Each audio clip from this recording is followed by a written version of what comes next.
Toad had traveled some miles, his horse and he, and and he was feeling drowsy in the hot sunshine when the horse stopped and began to nibble the grass. And Toad, waking up, just saved himself from falling off. He looked about him and found he was on a wide common. Near him stood a gypsy caravan, and beside it was a man sitting on an upturned bucket. A fire of sticks was burning nearby, and over the fire hung an iron pot, and from out of that pot came rich and varied smells. Toad was hungry. He looked the gypsy over carefully, wondering whether it would be easier to fight him or persuade him. So there he sat and sniffed and looked at the gypsy, and the gypsy sat and looked at him. So if you guys think back to the gypsy and the gypsy caravan that we read about earlier on, you can remember that caravan is going to be those covered wagons, and the gypsies are going to be the people who traveled in them. Presently, the gypsy remarked, "Want to sell that horse of yours?" Toad was completely taken aback. Nevertheless, the gypsy's suggestion seemed to smooth the way towards the two things he wanted: breakfast and money. "What?" he said. "Me sell this beautiful young horse? Oh, no. Besides, I'm too fond of him. All the same, how much might you be willing to offer me?" The gypsy looked the horse over. "Shillin' a leg," he said briefly, and turned away. And a shilling is just an example of a British coin. "Shilling a leg," cried Toad. "If you please, I must take a little time to work that out." He climbed down off his horse and did sums on his finger, and at last he said, "A shilling a leg? Why, that comes to exactly 4 shillings. That is simply not enough." "Well," said the gypsy, "I'll tell you what I do. I'll make it 5 shillings, and that's more than the animal's worth."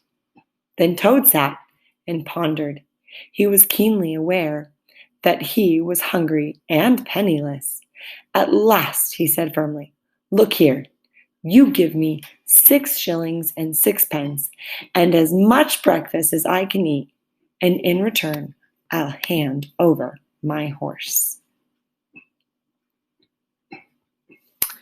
The gypsy grumbled, but in the end he counted out 6 shillings and 6 pence into Toad's open paw. Then he disappeared into the caravan and returned with a large iron plate. He tilted up the pot, and a steam of hot rich stew gurgled onto the plate. Toad took the plate on his lap. He thought that he had never eaten such a good breakfast in all his life. When Toad had eaten as much stew as he possibly could, he got up and said goodbye to the gypsy and the horse. After receiving directions from the gypsy, he set forth on his travels again. As he tramped along, he thought of his adventures and how, when things seemed at their worst, he had always found a way out. Toad's pride and conceit began to swell within him. "Oh, no," he said to himself, "what a clever Toad I am." He got so puffed up with conceit that he made up a song as he walked in praise of himself and sang it at the top of his voice, though there was no one to hear it but him. "The world has held great heroes, as history books have showed, but never a name to go down in fame compared with that of Toad. The clever men at Oxford know that all there is to be knowed, but they none of them know half as much as an intelligent Mr. Toad." So the University of Oxford that he's mentioned is just a really prestigious and world-renowned university in Great Britain. So the author's using it as humor because he is saying he's even smarter than people that would go to Oxford. Continuing with the song. "The animals sat at the ark and cried, their tears of torrents flowed. Who was it said that there's land ahead?" Encouraging Mr. Toad. "The army all saluted as they marched along the road. Was it a king or president? No, it was a toad." He sang as he walked and got more inflated every minute, but his pride was shortly to have a severe fall. After a while, Toad reached the main road, and there he saw, approaching him, a speck that turned into a dot, and then a dot into something very familiar. "This is the life again," said the excited Toad. "I will hail my brothers of the wheel, and they will give me a lift." He stepped confidently out on the road, then suddenly became very pale. His knees shook, and he collapsed. And well he might, for the approaching car was the very previous one he had stolen. He sank down in a miserable heap in the road, murmuring to himself, "It's all over."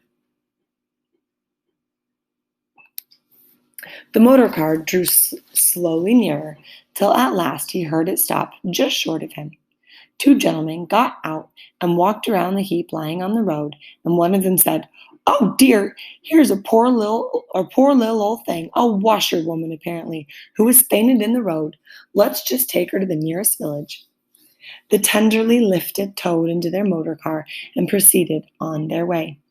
When Toad heard them talk so kindly, he cautiously opened one eye and then the other. "Look," said one of the gentlemen, "she is better already. How do you feel now, ma'am?" "Thank you kindly, sir," said Toad in a feeble voice. "I'm feeling a great deal better." "Now, don't try and talk," said the gentleman. "I won't," said Toad. "I was only thinking if I might sit in the front seat there beside the driver, where I could get the fresh air full in my face, I would soon be all right again." "What a sensible woman," said the gentleman. "Of course you shall." And they helped Toad into the front seat beside the driver. Toad was now almost himself again. He sat up and tried to beat down the old cravings that rose up and took possession of him. "It is fate," he said to himself. "Why struggled?" And he turned to the driver at his side. "Please, sir," he said, "would you kindly let me try to drive the car? I should like to be able to tell my friends that I have had the privilege." The driver laughed at the proposal so heartily that gentleman inquired what the matter was when he heard. He said to Toad's delight, "I like your spirit. Let's have a try." Toad scrambled to the seat vacated by the driver, took the steering wheel in his hands, listened with affected humility at the instructions, and set the car in motion. The gentlemen behind applauded, and Toad heard them saying, "Fancy a washerwoman driving the car as well as that, the first time." Toad went a little faster. He heard the gentleman call out warningly, "Be careful, washerwoman," and this annoyed him, and he became angry. The driver tried to interfere, but the Toad made the car speed even faster. "Washerwoman, indeed," he shouted recklessly. "I am the Toad who as always escapes. Sit still, and you shall know that I am what driving really is." With a cry of horror, the whole party rose and flung themselves on him to seize him. "Seize him," they cried.